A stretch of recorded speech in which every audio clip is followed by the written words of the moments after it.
जय गुरु गहन कथा नारायण मिश्र चैनल आउ एक नूतन अध्याय जार ना हूँ श्मशान वैराग्य। श्मशान वैराग्य ये अध्याय को विज्ञ श्रोता और दर्शक मान को स्वागत जनाऊँ मु नारायण मिश्र।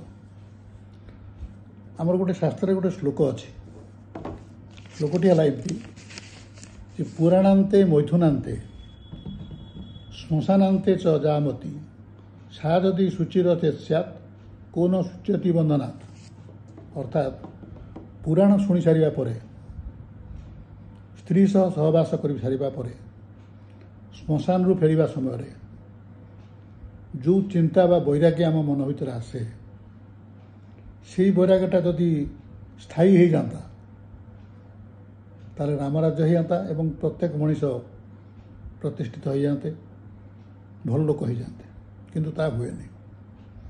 आम जो पुराण शुणा जाऊ आम मन भर गोटे गर्व आसे कि सत्संग होची आम आसू कई शह शह लोक जो मैंने सब अधम लोक हीन कर्म वाला से आसुना आम धर्म प्रति आमर मति आसीगला मन आसीगला मन भर भावु एवं सेठी जोटा शुणु सबू से आम मन भर आसे जे आउ ये संसार रे विशेष आटाच विशेष संबंध जोड़ा उचित नुह।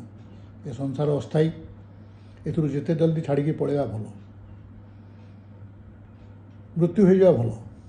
ये संसार अस्थायी पूरा माया सबुआड़े जाक माया जी तेते प्रवचन बारा दौरान से सब कहते अवश्य प्रवचन जी दौरान से थे प्रवचन देले 50,000 रु लक्ष 2 लक्ष पर्यटन नौ किंतु टंका पैसा प्रति सुनागणा प्रति लोभ रख ना बोलिक कहते ये जो कहते सी कहवाटा आम भितर भी आसूची जे प्रकृत में आम जहाँ पुराण शुणिले सेटा सत सत बोले आम भावुचे थियोरिटिकल एथर किसी प्रैक्टिकल जिन किसी ना ना आम केबे भी मन भर आणुनु जे आम आउ ये माया संसार प्रति आटाच हबु ना जिते पूजा पूजी जिते जहाँ ये धर्म कथा आलोचना कले शास्त्र पढ़ले से पढ़ा समय तक आम मन भर वैराग्य आसूची ये माया संसार रे संबंध आ बेसी दिन रखा उचित नुह।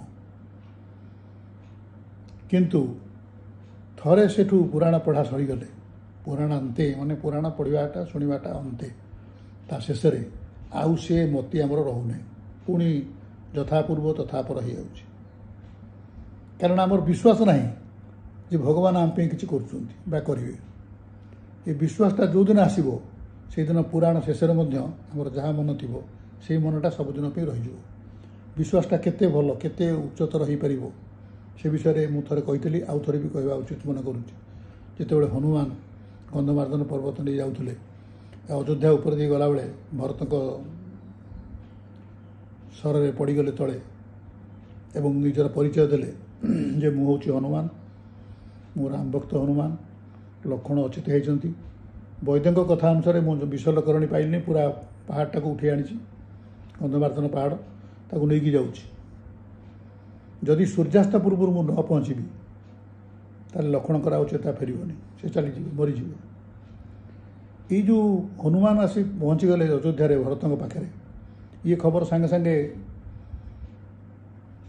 राणी हंसपुर पहुँचीगला लक्ष्मण को स्त्री उर्मिला आसी पहुँची गले उर्मिला शुणिक टी हसिले हनुमान पचारे कौन आपन तो लक्ष्मण को स्त्री लक्ष्मण अचेत ही अवस्था पड़ते सूर्यास्त पूर्व मु न पहुँचले से मरीजे बोली शुणिले पुणी आप हसुँच केमी ये मुझे थे आप उर्मिला कहले शुण हनुमान तुम ये केते दिन रही कथा रुह देख तांको चेता फेरुची कि ना कहीं ना सूर्यंकर एते ताकत नहीं जे शेषदेवंकर अवतार लक्ष्मण को चेता फेरिया पूर्व से उदय हो विश्वलकरणी जाऊ कि न जाऊ एते ताकत तंकर नहीं जदि बा इंद्र ब्रह्मा भली भगवान को न चिन्ह पारी तांको माया पड़िकी पुणी पछरे भूल मागिଛନ୍ତି ये कौन दिन सूर्य काम काम भी करें हठात उदय हो जापारती गले भी लक्ष्मण मरवे नहीं कहीं मरवे नहीं कारण तुम जान से क्या कूल मुंड दे शोचती भगवान रामचंद्र जे स्वयं परम ब्रह्म तांको कूल मुंड दे लक्ष्मण शोचती काल महाकाल कहारी ताकत नहीं जे से परम ब्रह्म को कूल जीवात्मा को नहीं जापर ये विश्वास এইଭଳି ବିଶ୍ୱାସ ଯେତେବେଳେ ଆପଣଙ୍କର ଆସିଯିବ ସେତେବେଳେ ଆପଣ ପୁରାଣ ଅନ୍ତରେ ଯେଉଁ ମନୋଭାବ ଥିବ ସେଇ ମନୋଭାବଟା ଅନ୍ୟବେଳେ ରହିବ। କାରଣ ସେଇ ବହି ପଢ଼ିଲା ବେଳେ, ସେଇ କଥା ଶୁଣିଲା ବେଳେ ବା ସେଇ ସତ୍ସଙ୍ଗ ବେଳେ ଆପଣଙ୍କର ଯାହା ମନ ଆସୁଛି ସେଇଟା ଅସ୍ଥାୟୀ, ସେ ରହୁନି। ପର ମୁହୂର୍ତ୍ତରେ ପୁଣି ଜମି ବାଡ଼ି କେଉଁଠି କ'ଣ ରହିଲା, କେଉଁଠି କ'ଣ କିଏ ନେଇଗଲା, ତାକୁ କେମିତି ସବୁ ମୋ ହାତିଆର କରିବି, କେମିତି ତାକୁ ସବୁ ମୋ ନାଁରେ କରିବି, ସବୁଯାକ କେମିତି ମୁଁ ଅକୁପାଏ କରିବି। ଯେତେ ଯୁଆଡ଼େ ସମସ୍ତେ ପଛରେ ସମସ୍ତେ ଲୋକ ତାଙ୍କ ପରିବାର ଧ୍ୱଂସ ହୋଇଯାଆନ୍ତୁ, ମୋ ପରିବାରଟି କେମିତି ଭଲରେ ରହିବ, ଏ ଚିନ୍ତାଟି ମୁଣ୍ଡ ଭିତରେ ବସୁଛି। କାରଣ ଆପଣଙ୍କର ବିଶ୍ୱାସ ନାହିଁ ଯେ ଭଗବାନ ଆପଣଙ୍କ ପାଇଁ ଯେତିକି ଦେଇଛନ୍ତି, ଯାହି ବିଧି ରାଖେ ରାମ ତାହି ବିଧି ରହିଏ, ସୀତାରାମ ସୀତାରାମ ସୀତାରାମ କହିଏ। ଏଇଟା କେବଳ ଶୁଣୁଛୁ ଏବଂ ପୁରାଣ ଶୁଣିଲା ବେଳେ, ଧର୍ମ ଆଲୋଚନା କଲାବେଳେ ବି ମାନୁଛୁ, ତା ପର ମୁହୂର୍ତ୍ତରେ ଭୁଲି ଯାଉଛୁ। ତେଣୁ ପୁରାଣ ଅନ୍ତରେ ଯେଉଁ ବା ପୁରାଣ ଶୁଣିଲା ବେଳେ ତା ପରେ ପରେ ଯେଉଁ ବୈରାଗ୍ୟ ଜାତ ହୁଏ ସେଇଟା ଅସ୍ଥାୟୀ, ସେ ରହୁନି। ଯଦି ରହନ୍ତା, ବିଶ୍ୱାସ ଆସନ୍ତା ଈଶ୍ୱରଙ୍କ ଉପରେ ଯେ ସେ ଭଲ କରୁଛନ୍ତି ସବୁବେଳେ ମୋ ପାଇଁ, ତାହେଲେ ଆଉ କିଛି ସମସ୍ୟା ଆପଣଙ୍କର ଜୀବନରେ ଆସନ୍ତା ନାହିଁ। ଦ୍ୱିତୀୟଟା ହେଲା ମୈଥୁନାନ୍ତେ, ମାନେ ସ୍ତ୍ରୀ ସହ ସହବାସ କରିସାରିଲା ପରେ ଆମ ମନ ଭିତରେ ଆସେ ଯେ ଏତେଟା କାମାସକ୍ତ ହେବା ଉଚିତ ନୁହଁ। ସ୍ତ୍ରୀ ଏତେ ପ୍ରକାର କଥାବାର୍ତ୍ତା କରୁଛି, ଏତେ ପ୍ରକାର କଳି ଝଗଡ଼ା କରୁଛି, ଯାହା ମନ ତାହା କହିଦେଉଛି, ତଥାପି ଆମେ ତା ପାଖକୁ ଯାଉଛୁ, ଭିକ୍ଷା କରୁଛୁ ଯେ ଆପଣ ସହବାସ ପାଇଁ ମୋ ସହିତ ଆସନ୍ତୁ, ମୋ ସହିତ ରାଜି ହୁଅନ୍ତୁ। ଏଇଟା ନିହାତି ବାଜ୍ୟ କଥା, ଏଗୁଡ଼ା କରିବା ନାହିଁ, ଆଉ କରିବା ନାହିଁ। ଏଇଟା କେତେ ଘଣ୍ଟା ପର୍ଯ୍ୟନ୍ତ ରହୁଛି, କେତେ ଦିନ ବି ହେଇପାରେ। କିନ୍ତୁ ତାପରେ ପୁଣି ଆରେ ଢମଣା ବୁଲି ବୁଲି ପୁଣି ସେଇ ଅଗଣା, ପୁଣି ସେଇ ସ୍ତ୍ରୀକି ଖୋଜା ହେଉଛି। ତେଣୁ ଯେଉଁ ମୈଥୁନାନ୍ତେ ଯେଉଁ ବୈରାଗ୍ୟ ଆମର ମନରେ ଜାତ ହେଉଛି, ଏ ଇନ୍ଦ୍ରିୟମାନଙ୍କୁ ଆମେ ସଂଯମ କରିଦେଉ, କରିବା ଉଚିତ, ଏ ସେ ଉଚିତରେ ରହିଯାଉଛି, କରାଯାଉନି। ତା ଯୋଗୁଁ ସମସ୍ୟା ଅନେକ ଉପୁଜୁଛି। ତେଣୁ ଗୋଟିଏ ସ୍ତ୍ରୀ ସାଙ୍ଗରେ ପାଖରେ ସନ୍ତୁଷ୍ଟ ନ ହୋଇ ଆମେ ବାର ଆଡ଼େ ଥଣ୍ଟ ମାରୁଛୁ ଏବଂ ତା ପାଇଁ ଭୋଗୁଛୁ, ଜଘନ୍ୟ ଦଣ୍ଡ ଭୋଗୁଛୁ। ଆମେ ଭୁଲି ଯାଉଛୁ ସବୁବେଳେ ଯେ ଈଶ୍ୱରଙ୍କ ମାଡ଼ ନିଃଶବ୍ଦ, କିନ୍ତୁ ସହି ହେବନି। ତେଣୁ ଈଶ୍ୱର ତାଙ୍କ ଦଣ୍ଡ ଦେବାକୁ ଚିନ୍ତା କରିବେ ତୁମକୁ। ତୁମେ ଯେତେବେଳେ କରୁଛ, ମନ ଇଚ୍ଛା କରୁଛ, ଭାବୁଛ ଈଶ୍ୱର ଦେଖୁନାହାନ୍ତି, କିନ୍ତୁ ଈଶ୍ୱର ଯେତେବେଳେ ଦଣ୍ଡ ଦେବା କଥା ଚିନ୍ତା କରିବେ, ଭଲ କରି ମନେ ରଖନ୍ତୁ। ମୁଁ ବି ଜାଣେ, ଆପଣମାନେ ବି ଜାଣନ୍ତୁ, ଈଶ୍ୱରଙ୍କ ମାଡ଼ ନିଃଶବ୍ଦ, କିନ୍ତୁ ସହି ହୁଏନି, ଭୟଙ୍କର କଷ୍ଟ। ଏହାକୁ ଭାବିକରି ଅନୈତିକ କାର୍ଯ୍ୟ କରନ୍ତୁ, ଅନ୍ୟ କୁଆଡ଼େ ଯାଆନ୍ତୁ ବା ଧର୍ମ କାମ କରନ୍ତୁ।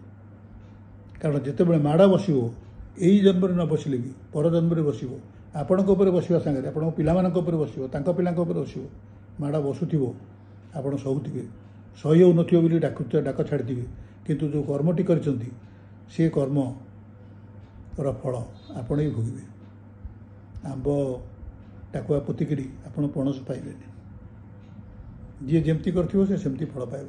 ଏ ଚିନ୍ତାଟା ଆମର ଇନ୍ଦ୍ରିୟ ସଂଯମ ଯେତେବେଳେ ନ କରିପାରୁଛେ, ବାର ଆଡ଼େ ଥଣ୍ଟ ମାରୁଛେ, ଅନ୍ୟମାନଙ୍କ ସହିତ ଯାଉଛେ, ଯେଉଁଟା ଆମ ପ୍ରପର୍ଟି ନୁହଁ, ଯେଉଁଟାକ ଆମର ନୁହଁ, ଆମେ ତାକୁ ହାତେଇବାକୁ ଚେଷ୍ଟା କରୁଛେ। এই যে কাম মানে নুহ যে কামনা খালি সহবাস কামনা, এই যে মন হচ্ছে সবু আমি করিপারিবু। আমার পাখে পয়সা আছে, আমি যুগ যুগ ধরি বর্ষ বর্ষ ধরি পয়সা জমে যাইছু, প্রবল পয়সা আমার পাখে আছে। আমি যা করবু আমি কেউ কহিବାକୁ ନାହାନ୍ତି, କେହି ଦେଖିବାକୁ ନାହାନ୍ତି। ଦେଖା ସବୁ ରେକର୍ଡ଼ିଂ ହେଉଛି, ଈଶ୍ୱରଙ୍କ ଦରବାରରେ ସବୁ ରେକର୍ଡ଼ିଂ ହେଉଛି ଏବଂ ଦଣ୍ଡ ବି ମିଳିବ। ଆଉ ଥରେ କହୁଛି ଯେ ଈଶ୍ୱର ଯେତେବେଳେ ଦଣ୍ଡ ଦେବାକୁ ଚାହିଁବେ, ସେ ଦଣ୍ଡ ପ୍ରହାର କରିବେ, ସେ ପ୍ରହାରଟା ନିଃଶବ୍ଦ ଏବଂ ଅସହ୍ୟ। ତେଣୁ ତା ପାଇଁକି ଈଶ୍ୱରଙ୍କ ଉପରେ ବିଶ୍ୱାସ ଥିଲେ ଏଇ ଯେଉଁ ସଂଯମ ଗୁଣଟି ଆସ୍ତେ ଆସ୍ତେ ଆସ୍ତେ ଆସ୍ତେ ଡେଭଲପ୍ କରିବା ଉଚିତ ମଧ୍ୟ। ଚେଷ୍ଟା କରିକି କରାଯାଉ, ସବୁଯାକ ହେଇପାରିବନି। ସାଧାରଣ ସଂସାରରେ ରହି ଘର ଦ୍ୱାର ଛୁଆ ପିଲା କରି ଗୋଟେ ଲୋକ କାମନା ରହିତ ହେଇପାରିବ, ଏଟା ଅସମ୍ଭବ। କିନ୍ତୁ ଯେଉଁ ପ୍ରକାର କାମନାରେ କିଛି ମିଳିବାର ନାହିଁ, କ୍ଷତି ହେବାର ଅଛି, ମିଳିବ ତ ନାହିଁ କିନ୍ତୁ ପ୍ରଚଣ୍ଡ କ୍ଷତି ହେବାର ଅଛି ଏବଂ ଦଣ୍ଡ ପାଇବାର ଅଛି, ସେଇଭଳି କାମନା କରିକି ଆଗେଇ ଯିବା ଉଚିତ ନୁହଁ। ବହୁତ ଲୋକ ଯାଇଛନ୍ତି, ସେ ଦଣ୍ଡ ବି ପାଇଛନ୍ତି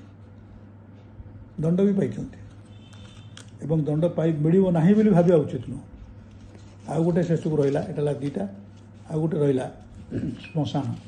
ଆମେ ଯେତେବେଳେ ମଣିଷକୁ ନେଇକି ଯାଉ, ସବୁକୁ ନେଇକି ଯାଉ ପୋଡ଼ିବାକୁ, ସେ ମରିଗଲା ପରେ ରାମ ନାମ ସତ୍ୟ ହେ କହିବା ଯାଉ। ଯେ ରାମ ନାମଟା ସତ୍ୟ ବୋଲି ଆପଣଙ୍କର ସେତିକିବେଳେ ଆସିଲା ମନ ଭିତରକୁ। ରାମ ନାମ କାହିଁ ଉଚ୍ଚାରଣ କରିବାକୁ ତ କାହିଁ ଆପଣଙ୍କୁ ସମୟ ହେଉନଥିଲା? ଆପଣ ଯେତେବେଳେ 12 ଲୋକଙ୍କର ଖାଉଥିଲେ, 12 ଲୋକଙ୍କୁ ହଇରାଣ କରୁଥିଲେ, ଅତ୍ୟାଚାର କରୁଥିଲେ, ଶୋଷଣ କରୁଥିଲେ, ସେତେବେଳେ ରାମ ନାମ ତ ମୁଣ୍ଡ ଭିତରେ ପଶୁନଥିଲା। ତ କଳି ଝଗଡ଼ା କରୁଛନ୍ତି, ରାମ ନାମ ମୁଣ୍ଡ ଭିତରେ ପଶୁନି। ମଶାଣିକି ଗଲାବେଳକୁ ରାମ ନାମ ସତ୍ୟ କହିକି ଯାଉଛନ୍ତି। ସେ ପୋଡ଼ା ହେଉଛି, ସେତେବେଳେ ମନ ଭିତରେ ବିକାର ଭାବ ଆସୁଛି, ବୈରାଗ୍ୟ ଭାବ ଆସୁଛି ଯେ ନାହିଁ ଏଇଟା ସଂସାର ପ୍ରକୃତରେ ଏଇଟା ଠିକ୍ ନୁହଁ, ଏଇ ଜିନିଷଟା ଭୁଲ ହେଲା, ଏଇଟା ଆମେ ଏତେଟା ଆଟାଚ୍ ହେବା ଉଚିତ ନୁହଁ। ତେଣୁ ପୁରାଣ ଶୁଣିଲା ବେଳେ, ସହବାସ ବେଳେ ବା କାମନା କଲାବେଳେ ଏବଂ ଶ୍ମଶାନକୁ ଗଲାବେଳେ ଏବଂ ସେଠୁ ଫେରିଲା ବେଳେ ଯେଉଁ ପ୍ରକାର ମନୋବୃତ୍ତି ଆମର ଆସେ, ଯେଉଁ ବୈରାଗ୍ୟ ଆସେ, ସେଇଟା ସମ୍ପୂର୍ଣ୍ଣ ରୂପେ ଅସ୍ଥାୟୀ। ଏଇଟା ସ୍ଥାୟୀ ବୈରାଗ୍ୟ ନୁହଁ। ଯଦି ସ୍ଥାୟୀ ବୈରାଗ୍ୟ ହୁଅନ୍ତା ତାହେଲେ ଆଉ ସମସ୍ୟା ହୁଅନ୍ତା ନାହିଁ। ମୋ ସ୍ତ୍ରୀ, ମୋ ପୁଅ, ମୋର ସମସ୍ତେ, ତେଣୁ ମୁଁ ମୋ ଇନ୍ଦ୍ରିୟ ବଳରେ ଯାହା ମନ ତାହା କରିବି। ମୋର ନିଜର ଘର ଲୋକଙ୍କର ଉନ୍ନତି ସାଙ୍ଗରେ ଅନ୍ୟମାନଙ୍କର ଅବନତି ବି ଚିନ୍ତା କରିବି। ଗୋଟିଏ ସାଧାରଣ ହାସ୍ୟରସାତ୍ମକ ଗଳ୍ପ ଅଛି। ଗୋଟିଏ ଲୋକ ରୋଗ ଶଯ୍ୟାରେ ପଡ଼ିଛି, ସେ ଜାଣୁଛି ସେ ମରିଯିବ। ସେ ପଚାରିଲା ମୋ ସ୍ତ୍ରୀ କାହିଁ? ସ୍ତ୍ରୀ ସେଠୁ ମୁଣ୍ଡ ପାଖରେ କହିଲେ ମୁଁ ଏଇଠି ଠିଆ ହେଇଛି। କହିଲେ ମୋ ପୁଅ ଝିଅ? ପୁଅ କହିଲା ବାଁ ପଟେ ଅଛି, ଝିଅ କହିଲା ମୁଁ ଡାହାଣ ପଟେ ଅଛି। କହିଲା ମୋ ଚାକର କାହିଁ? ଚାକର ପାଦ ପାଖରେ ଠିଆ ହେଇଥିଲା, କହିଲା ମୁଁ ଆଜ୍ଞା ଏଇଠି ଅଛି। ସେ ରାଗିଗଲା ସାଙ୍ଗେ ସାଙ୍ଗେ, କହିଲା ହଇରେ ଚୁତିଆ ସବୁ, ତୁମେ ତ ସମସ୍ତେ ଏଠି, ତାହେଲେ ଦୋକାନ କିଏ ଖୋଲିଲା ଆଜି? ଆଜି ଦୋକାନଟା ବନ୍ଦ ହେଇଗଲା ପୁରା। ସମସ୍ତେ ତ ଏଇଠି, ଦୋକାନରେ କିଏ? ମାନେ ମରାକୁ ଅଳ୍ପ ସମୟ ଅଛି, ଦୋକାନଟା କାହିଁ ଖୋଲା ହେଲାନି ବୋଲି ତାର ଚିନ୍ତା। କିଛି ଲୋକ ଆସିଥାନ୍ତେ, ବିକ୍ରି ବାକର ହେଇଥାନ୍ତା, କିଛି ଲାଭ ହେଇଥାନ୍ତା। ମୃତ୍ୟୁର ଅବ୍ୟବହିତ ପୂର୍ବରୁ ଏ ଚିନ୍ତା ମୁଣ୍ଡ ଭିତରୁ ଯାଉନି। ତେଣୁ ବର୍ତ୍ତମାନ ଯେଉଁମାନେ ଯୁବପିଢ଼ି ଅଛନ୍ତି, ଆମ କଥା କହୁନି, ଯେଉଁମାନେ ଯୁବପିଢ଼ି ଅଛନ୍ତି ସେମାନେ ତାଙ୍କ ପଢ଼ା ଘରେ ଡ୍ରଇଂ ରୁମ୍ରେ ଯେଉଁ ଫଟୋ ସବୁ ଆଲିଆ ଭଟ୍ଟ ଫଟୋ ଟାଙ୍ଗୁଛନ୍ତି, ସଚିନ ତେନ୍ଦୁଲକର ଖେଳାଳିମାନଙ୍କ ଫଟୋ ଟାଙ୍ଗୁଛନ୍ତି, ଅଭିନେତା ଅଭିନେତ୍ରୀମାନଙ୍କ ଫଟୋ ଟାଙ୍ଗୁଛନ୍ତି, ସେମାନେ ତାଙ୍କର ହେଉଛନ୍ତି ଆଦର୍ଶ। ଚେଷ୍ଟା କରୁଛନ୍ତି କେମିତି ସେମାନେ ସବୁ ସେୟା ହେଇଯାଇଥାଇପାରନ୍ତେ। କୋଟି କୋଟି ଟଙ୍କା ରୋଜଗାର ସେମାନଙ୍କର ହେଉଛି। ସେଇ କୋଟି କୋଟି ଟଙ୍କା ରୋଜଗାର ଉପରେ ମନ ରଖି ରଖି ରଖି ରଖି ଶେଷ ନିଶ୍ୱାସ ପର୍ଯ୍ୟନ୍ତ ସେମାନେ ଚାଲିବେ।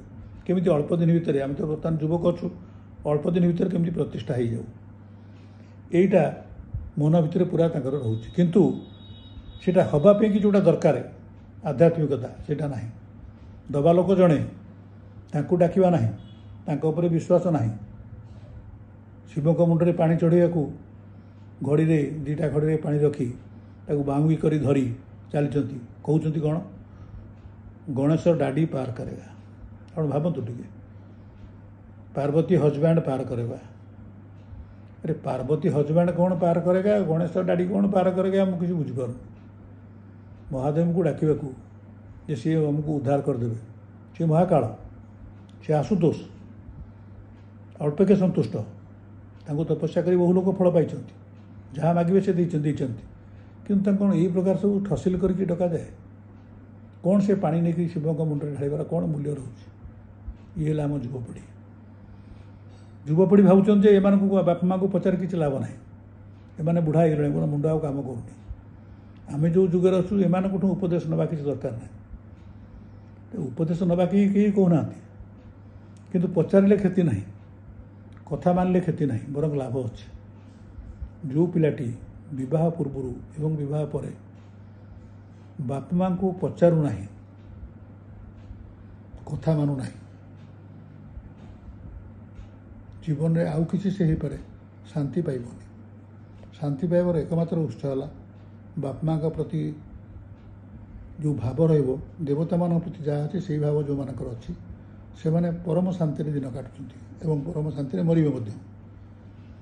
तेणु जो लोक आम आजिकालिका जो पिला रेल एक्सीडेंट ट्रेन एक्सीडेंट हो जा गधा हो लोक आप देखिए किसी लोक लोक सब जो मरी पैंट बैग फैग धराणुंट कौन मिल सब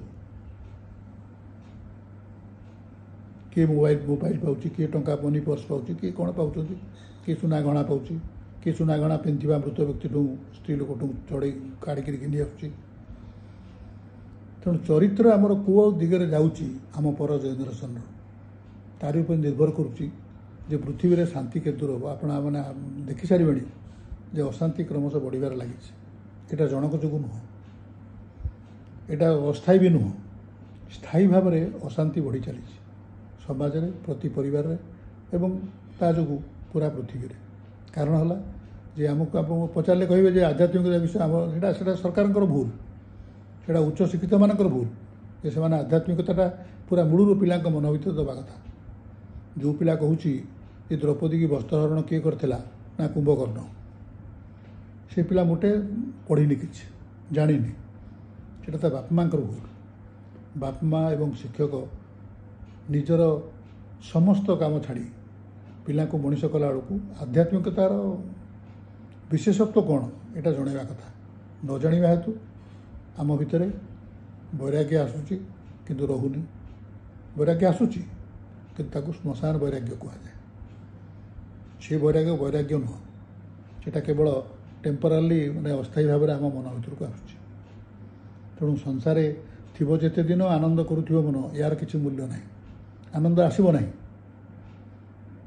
जिते दिन संसार अच्छी आनंद आसवा परमानंद को डाकवा पड़ो जो प्रकृत आनंद मिल विश्वास रखा पड़ो ताहले ये जो वैराग्य श्मशान वैराग्य यहाँ स्थायी भाव वैराग्य परिणत हो एवं आप जीवन में शांति पाइबे आउ कि पातु न पातु आज ये जदि भल लगे वीडियो टी शेयर करेंगे लाइक करेंगे एवं चैनल टी सब्सक्राइब करेंगे आज ये नमस्कार।